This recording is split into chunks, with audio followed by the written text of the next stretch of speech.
මේ ආපදා කළමනාකරණ චක්‍රයේදී ප්‍රතිචාර දැක්වීමේ අවස්ථාව තියෙන්නේ මේ වෙලාවේ ආපදාව සිද්ධ වෙනවා. ප්‍රතිචාර අපි ඒ වෙලාවට තමයි දක්වන්නේ. මාර ප්‍රතිචාර දැක්වීම තියෙනවා. මෙන්න මේ අවස්ථාවේදී මිනිස්සුන්ගේ ඇතුළේ අන්තයේ ඉන්න කොට්ටාස දෙකක්. එක කොට්ටාසයක් තමයි මිනිස්සු ඇතුළේ ඉන්න දෙවියන් වගේ කොට්ටාසය එළියට එනවා. ඊළඟට යක්ෂයා එළියට එනවා.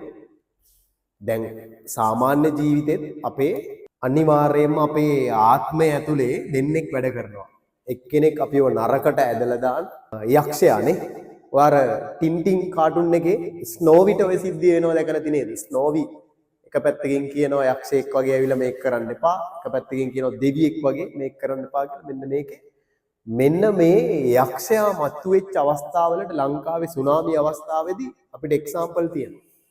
ගාල්ල බස් හෝල්ට් එකේ කණුවක් බදාගෙන හිටපු මිනිස්සෙක් එයා බේරිලා ඉන්නේ ජලපහර යනවා ගෑනු කෙනෙක් එහා පැත්තෙන් ඇදිලා යනවා පේනවා මේ මිනිස්සයාට උඩ ඉඳන් එක්කෙනෙක් කැමරා කරනවා මේ මිනිස්සයා ඇදලා ගන්නවා අර ගෑනු කෙනාගේ කොණ්ඩෙන් මේ කණුව අයිනට අරගෙන මාලයක් හරි මොකක් හරි කඩා ගන්නවා කියලා තේරෙනවා ඒක කරලා ඉවරනාට පස්සේ එයා ඒ ගෑනු කෙනාව අතාරිනවා යක්ෂයා ආරූඪ වෙච්ච අවස්ථාව මේ ප්‍රතිචාර දැක්වීමේ අවස්ථාව ආපදා අවස්ථාවකදී ඊටාම දරුණුයි එක්ක මේකේ අනිවාර්යයෙන්ම යක්ෂයා එළියට එනවා මිනිස්සුන්ගේ එහෙමත් නැත්නම් අනිවාර්යයෙන්ම දෙවියෝ එළියට එනවා